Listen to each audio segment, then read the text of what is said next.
Computado. A presidência, nos termos do parágrafo 1º do artigo 132 do Regimento Interno, dispensa a leitura da ata da reunião anterior, considera aprovada e solicita sua subscrição. Esta reunião está suspensa por tempo indeterminado.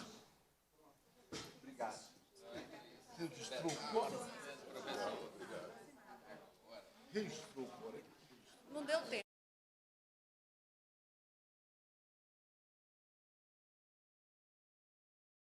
Trabalho, Previdência e Assistência Social.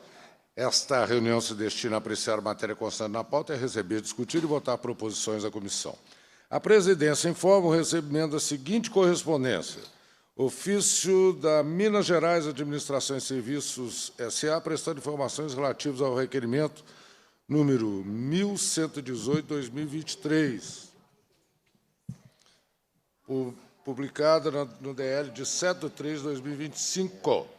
Análise, providência tomada.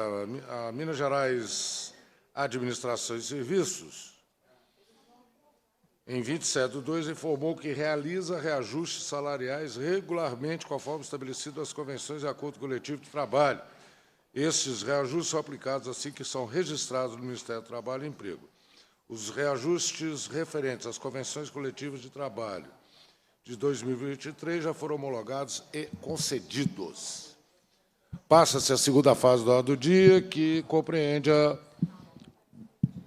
discussão e a votação de proposições que dispensam a apreciação do plenário. Requerimento 10.427/2025, turno único. Requer que seja encaminhado ao Instituto de Previdência dos Servidores do Estado de Minas Gerais, IPSENG, pedido de providências para que seja atualizado e retificado com urgência o valor do benefício concedido à pensionista Maria Aparecida Vicente, matrícula número 384.643, assegurando a aplicação do índice de 4,62% nos termos do inciso 1 do artigo 5º da Lei número 24.838, de 2024, autoria da Comissão de Segurança Pública. Em votação, o requerimento. Os deputados que o aprovam permanecem como se encontram. Aprovado o requerimento.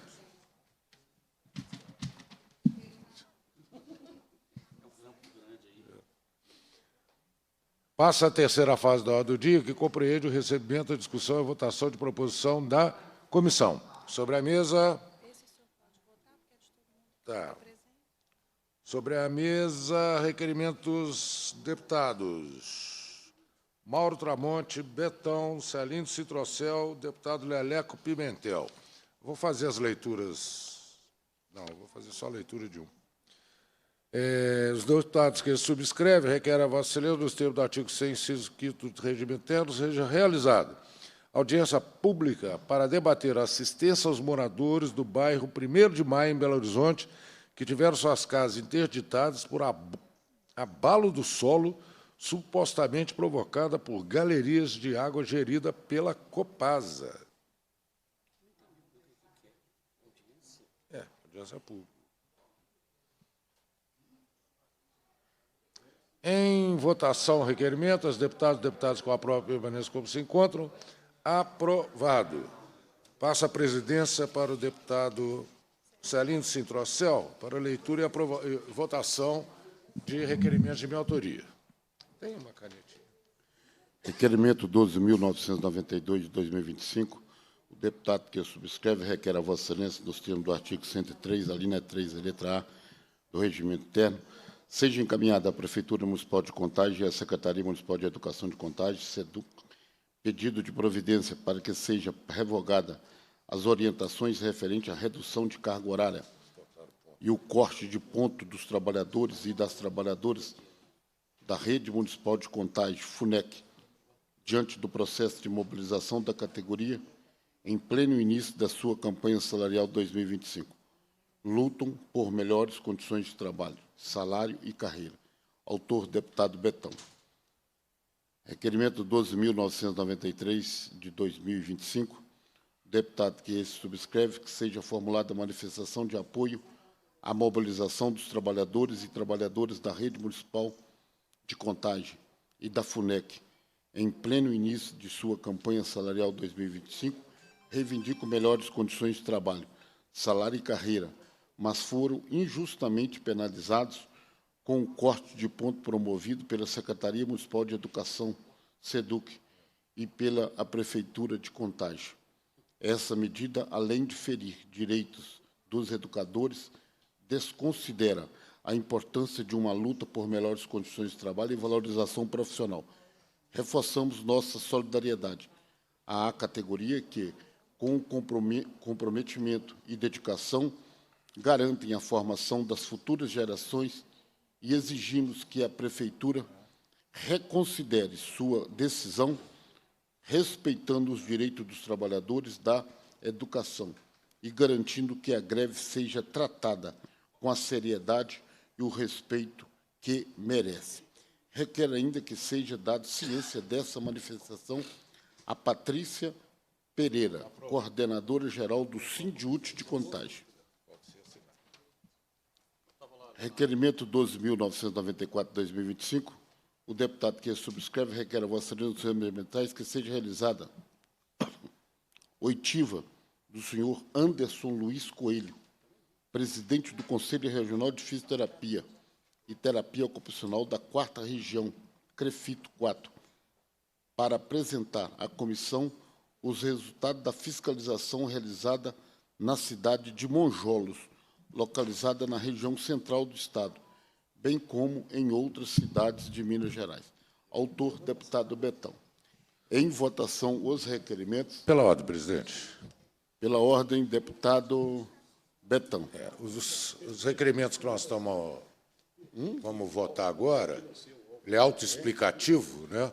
Mas eu acho que é importante, deputado Leleco, deputado Celinho, deputado Mauro Tramonte, nós tivemos duas situações aqui no Estado de Minas Gerais sobre movimentação de trabalhadoras, né, que estão tendo ponto cortado, né, tanto nos trabalhadores do Estado, das ABS, né, que tiveram uma manifestação aqui semana passada, e também os trabalhadores da educação de ASBs,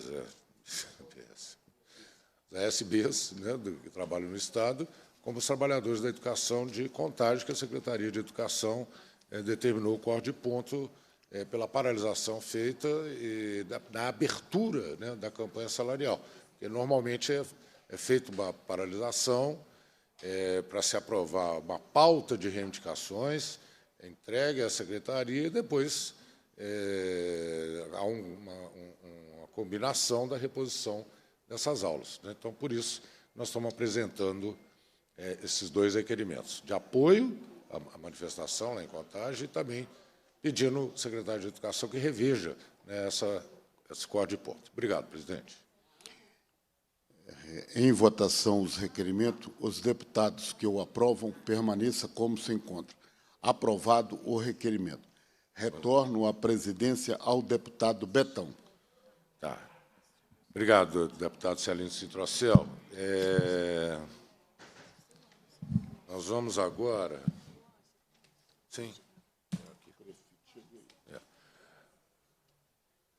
Vamos entrar agora na fase da oitiva de cidadãos. A presidência destina a terceira fase da segunda parte da reunião, conforme o requerimento aprovado, para ouvir o senhor doutor Anderson Luiz Coelho, presidente do Conselho Regional de Fisioterapia e Terapia Ocupacional da 4ª Região, CREFITO, para apresentar à comissão os resultados da fiscalização realizada na cidade de Monjolos, localizada na região central do Estado, bem como em outras cidades de Minas Gerais. Então, por favor, o senhor Anderson pode ocupar aqui o assento, se quiser usar ou aquele microfone ou aqui na mesa.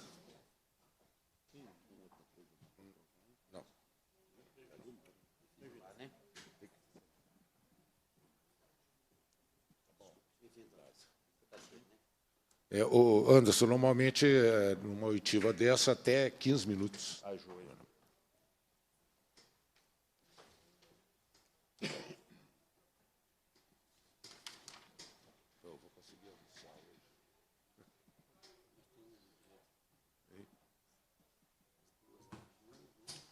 Bom, primeiramente, agradecer ao deputado Betão né, por ter acolhido aí o nosso requerimento, onde cumprimento os demais deputados que compõem essa importante comissão dessa Casa Legislativa, do povo de Minas Gerais, né, e antes de ser o mais breve possível, mas antes de até entrar especificamente no caso em tela, que provocou e deu causa a essa oitiva, né, acho relevante trazer um cenário para vocês.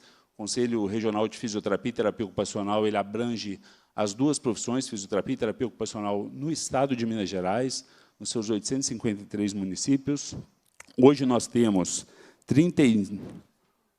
num total, né, de 41.911 profissionais, 39.567 fisioterapeutas, 2.344 terapeutas ocupacionais.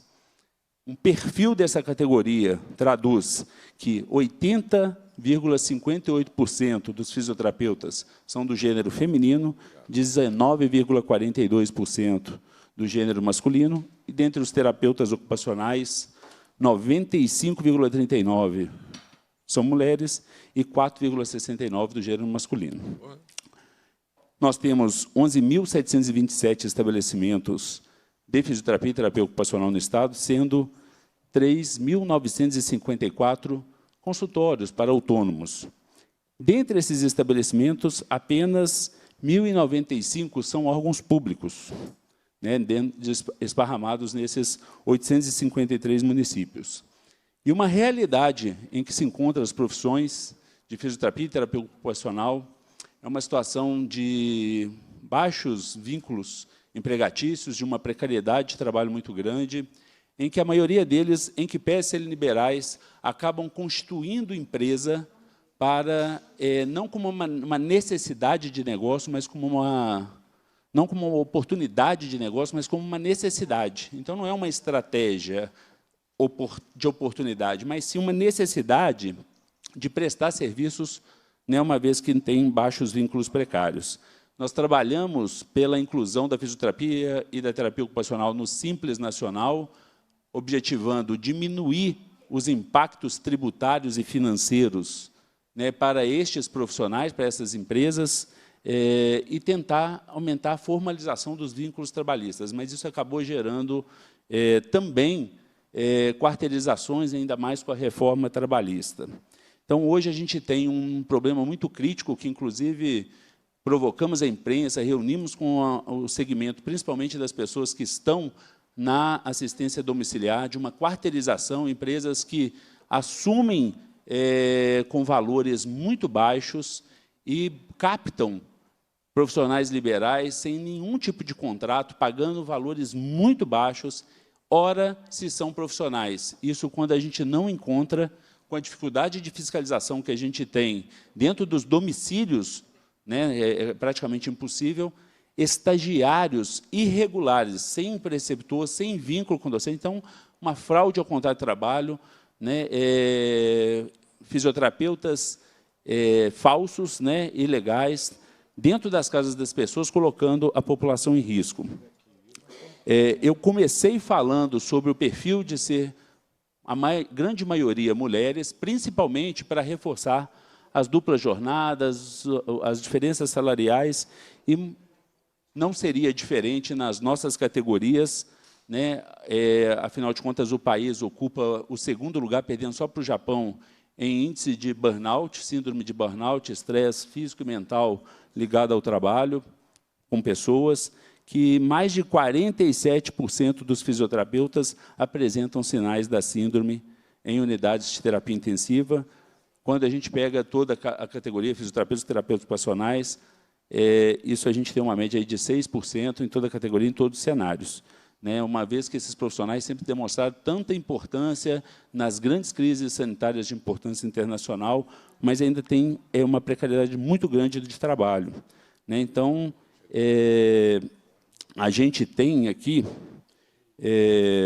uma questão de ausência de piso salarial, né? Vou chegar nas questões sanitárias.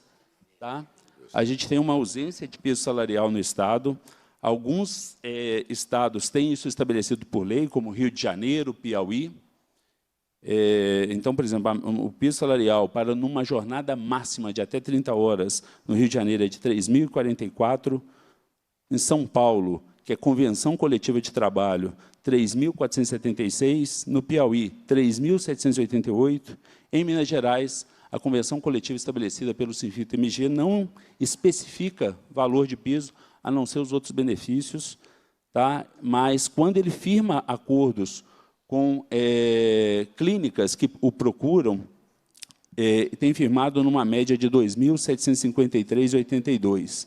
Se a gente colocar esse valor, ele é abaixo até da média paga no estado de Minas Gerais, que para terapeutas ocupacionais é R$ 3.515,26, para fisioterapeutas R$ 2.931,18.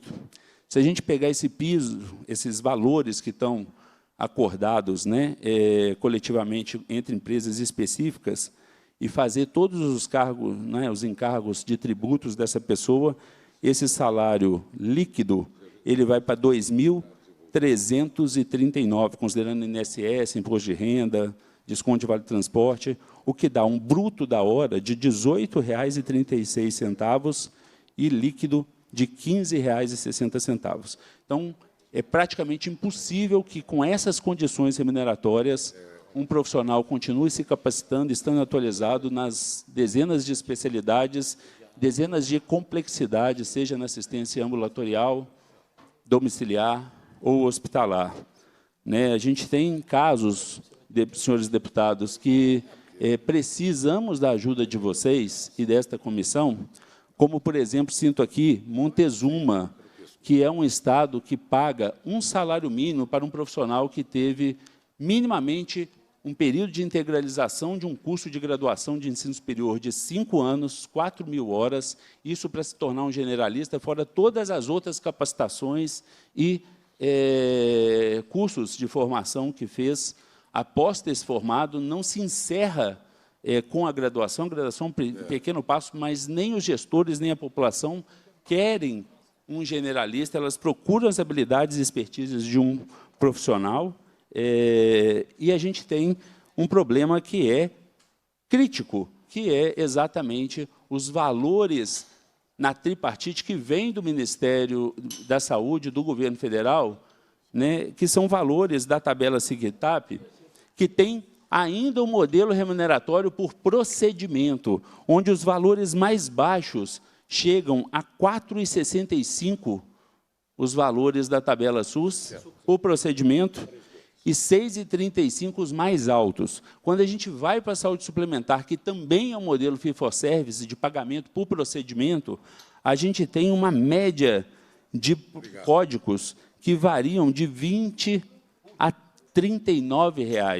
Isso não cobre os custos operacionais. O Conselho Federal ele já buscou a Fundação Getúlio Vargas para fazer estudos de custos desses atendimentos, fez um referencial. É lógico que a gente tem limitações legais, tanto para atuar na área do trabalho, a gente fiscaliza o exercício profissional nas suas prerrogativas, mas a gente encaminha para o Ministério Público do Trabalho, a gente encaminha para a Vigilância Sanitária, né? Mas isso não cobre o custo operacional de uma qualidade assistencial mínima. Se a gente vê a média de que um plano de saúde está pagando por uma diária em unidade de terapia intensiva, é de R$ 120 para você fazer os atendimentos nesse paciente de alta complexidade. Quando você fala que tem alguém respirando por aparelhos, quem está mantendo esta vida respirando e mantém movimento e dá o status funcional para esse paciente sair com liberdade, autonomia e independência física, é um fisioterapeuta. E são os profissionais que a gente teve dificuldade no Estado com a alteração desta casa, né, e principalmente por orientação do atual governo do Novo, para tirar a obrigatoriedade de 24 horas e sair uma recomendação, os municípios não seguem sequer 24 horas desses profissionais nas unidades de terapia intensiva. Você concluiu que o governador que você está falando é Zema.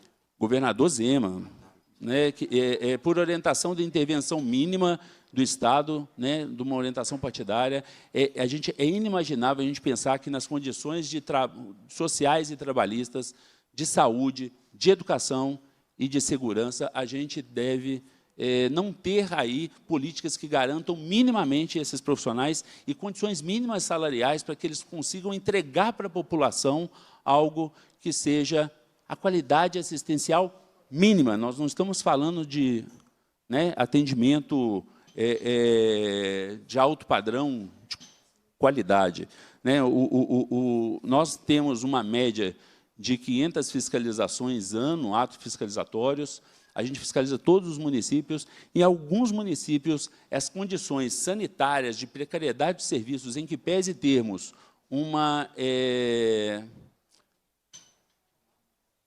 a gente ter uma norma de interdição ética dos serviços, que ainda carece de manuais de fiscalização elaborados pelo Conselho Federal. A gente tem uma certa limitação de competência que a lei nos impõe para fechar esse serviço. E nós dependemos da vigilância sanitária, nós dependemos do Ministério Público, nós dependemos de órgãos fiscalizadores como vocês, deputados, que, por mais que não sejam fisioterapeutas e terapeutas ocupacionais, se sensibilizem às causas de duas profissões tão importantes, que não têm seus representantes da classe aqui, mas tem vocês para nos defender e poder fiscalizar esses municípios. Se a gente pegar, a gente tem 6 municípios, a gente já tem mais de 400 ações, sejam administrativas ou judiciais, que extrapolam, talvez, até a competência estrita do Conselho para regularizar a carga horária. A gente tem uma lei federal assinada pelo, então, Itamar Franco, na sua presidência, estabelecendo um máximo de 30 horas semanais, e a gente, todas as semanas, para eu não exagerar, ajuizamos uma ação, notificamos o município, um edital de concurso, para que isso seja regularizado e garanta condições mínimas, porque é um trabalho que exige cognitivo e esforço físico desses profissionais. Então, a gente tem, hoje, 18 municípios com serviços próprios. A gente encontra municípios que não verificam a habilitação desses profissionais e contratam profissionais que não estão habilitados para atender a população. A gente tem municípios, como foi o caso de Monjolos agora, que em 2024 nós fiscalizamos, encontramos paredes mofadas, trincas, macas rachadas, aparelhos mínimos, sem certificação, sem calibragem, certificação de calibragem, sem condições de uso. Notificamos o município e agora, na nova fiscalização em 2025, a gente encontra o estabelecimento do serviço público municipal sem sequer um alvará da vigilância sanitária autorizando o funcionamento desse local. Tal como este município, que já está no Ministério Público de Minas Gerais, a gente tem minimamente mais uns 16 municípios que não resolveu administrativamente com os nossos pedidos, e nós tivemos que mandar para o Ministério Público. Nós temos uma fragilidade no exercício da profissão, que é ser considerado, sob o ponto de vista penal, uma contravenção penal. Nós temos projeto de lei tramitando no Congresso Nacional, mas que move a passos muito lentos. Não sei qual o interesse que faz com que ele não movimente, para tipificar como crime, para que a gente possa ter mais rigor, seja nos atos fiscalizatórios. Hoje, fisioterapeutas, terapeutas ocupacionais desenvolvem um papel importantíssimo na atenção primária, secundária e terciária, nas prevenções, tem procedimentos sendo realizados de alta complexidade, tem autonomia e prerrogativa profissional nos atos normativos e na legislação para realizar procedimentos e aplicação que requer uso de medicamentos, procedimentos invasivos, altas tecnologias, a prescrição, confecção e treinamento para órteses e próteses, e esses profissionais ainda estão sendo desconsiderados nas políticas, que muitas vezes são médico-centradas, não olham para o papel da importância da EMULT. O CREFITO 4, que abrange Minas Gerais, foi o primeiro no Brasil a instituir uma comissão de saúde baseada em valor, para que a gente tente apresentar propostas de fluxo, de trajetórias desses pacientes em linhas de cuidado, que incluam fisioterapeutas, terapeutas ocupacionais e outros profissionais, desde o início do evento de saúde desses pacientes, que reduzirá tempo, reduzirá rehospitalizações, reduzirá custos e melhorará a experiência desses pacientes no cuidado. E agora a ANS fez um edital, o CREFITO 4 habilitou nesse edital e vem trabalhando. Mas isso, ainda na saúde suplementar, tem um olhar muito remuneratório. E nós precisamos de ajuda para que a gente consiga reorganizar esses fluxos e fazer com que os municípios cumpram as condições sanitárias mínimas que deem dignidade, né, para a profissão, seja de trabalho, seja salarial, para que essas pessoas tenham mais qualidade de seus trabalhos. Muito obrigado pelo espaço que essa comissão e essa casa nos deu, mais uma vez. Obrigado, Anderson. Falando tanto em município, que você está citando, nós recebemos notícia aqui agora que o prefeito aqui de Belo Horizonte, o doutor Fuad, sofreu uma parada cardíaca, se encontra em estado gravíssimo, né? E, Anderson, a situação que você relatou é muito parecida também com a situação dos profissionais da educação, que, em alguns lugares no Brasil, com esse tipo de projetos que foram implementados, como, por exemplo, no estado de Minas Gerais, o projeto SOMAR, você tem terceirização e quarteirização de profissionais da educação. Isso acontece também com os profissionais de educação física, né, que trabalham em academias, que sofrem esse processo também de terceirização, quarteirização, que é fruto da reforma trabalhista que foi feito pelo golpista do Michel Temer, né? Então, na reforma dele, ele permite que até as atividades fins, né, possam ser terceirizadas, né, e ainda com o processo de quarteirização. Então, nós vamos aqui, acolhendo as denúncias que você está fazendo, parece que está sendo elaborado aqui um requerimento que nós vamos aproveitar o quórum que existe aqui ainda na Comissão do Trabalho, para a gente estar aprovando, né, e colocar à disposição, mais uma vez, essa Comissão do Trabalho, Previdência e Assistência Social. Pergunta ao deputado Mauro Tramontes, quer fazer uso da palavra? Sim. O deputado Leleco, quer fazer uso da palavra? Sim, presidente. Eu vou ser breve, em que pese nós todos conheçamos e já temos também manifestado toda a preocupação em relação a esta privatização da saúde em Minas, dos ataques de Zema.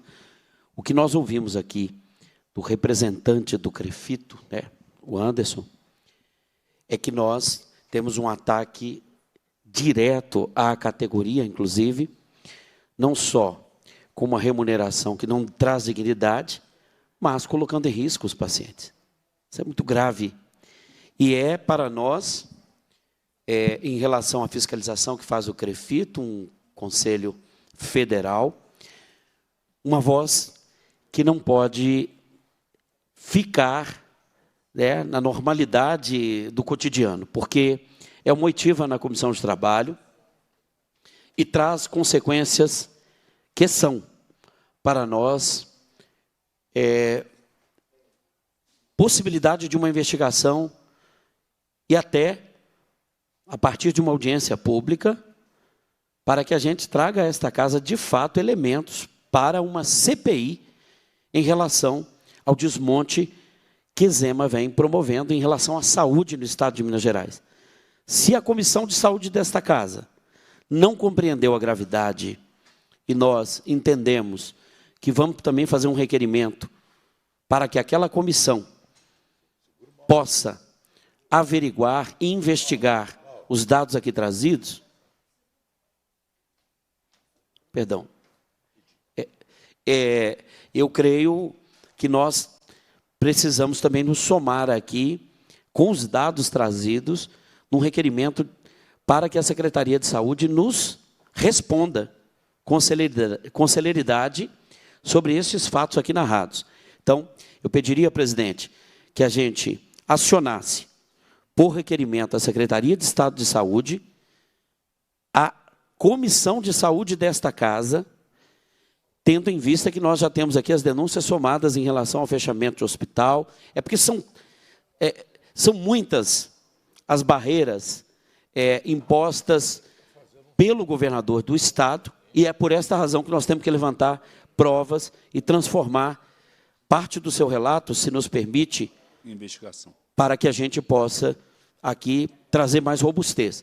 Eu não tenho dúvida de que só o ataque à saúde, o desmonte da saúde, sem contar as demais maldades e crimes promovidos pelo governo Zema, já nos basta para que a gente possa provocar uma CPI. E isto não é só para o desgaste, porque ela tem objeto definido, ela tem o crime definido e ela precisa trazer aqui aqueles que estão sofrendo. E quando um paciente volta para casa ou quando não volta, porque muitos não voltam, morrem pela ausência, não só do profissional, mas também pela ausência das condições que cabe ao Estado. Nós temos aqui elementos para trazer robustez a esta denúncia, porque esta oitiva com o presidente do CREFITO, de Minas Gerais, ela nos coloca diante de uma situação de responsabilidade grande. É por isso que eu proporia, então, que a gente não só transformasse num requerimento à Secretaria de Estado de Saúde, como também provocássemos a Comissão de Saúde desta casa, que não pode se calar, não pode ficar de joelhos para os desmandos de Zema. Obrigado, presidente. Obrigado, deputado Leleco. Deputado Leleco, nós vamos, esse requerimento praticamente oral, o senhor fez aqui, nós vamos transformar ele num requerimento físico, né, e aprovar na próxima reunião. O senhor está pedindo a palavra? Não. Então, nós vamos votar aqui, tem um requerimento formulado aqui, que seja encaminhado, assinado deputado, por mim. Posso, então, só submeter? Deixa eu só votar esse requerimento aqui, porque aí quem tiver que ir embora, eu já libero. Pedido de providência para que promova as adequações no serviço de fisioterapia prestados pelo município, que, conforme vistoria da CREFITO, deixa eu voltar aqui, espera aí.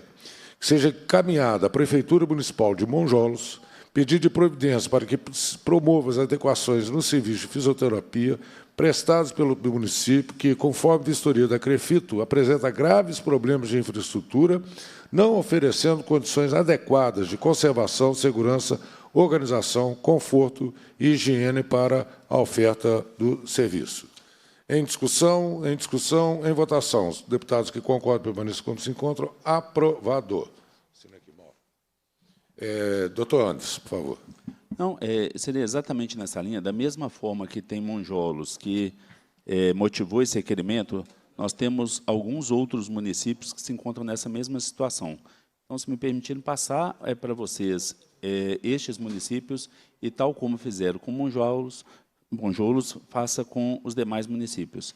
E um caso muito específico também em Montezuma, que é uma questão que aumentaram o salário dos demais profissionais da área de saúde, dos gestores do Executivo, e mantiveram o salário mínimo para as duas fisioterapeutas da cidade, e que a nossa fiscalização também identificou.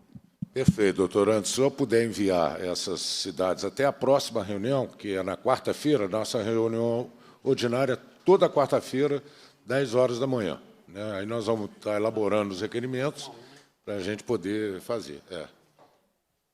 Ok, pessoal? Presidente, é só para esclarecer, que durante o relato aqui de Monjolos, que motivou, nós ouvimos atentamente a gravidade da situação que é repetida pelo governo Zema. Foi por esta razão que fiz aqui os requerimentos. Obrigado.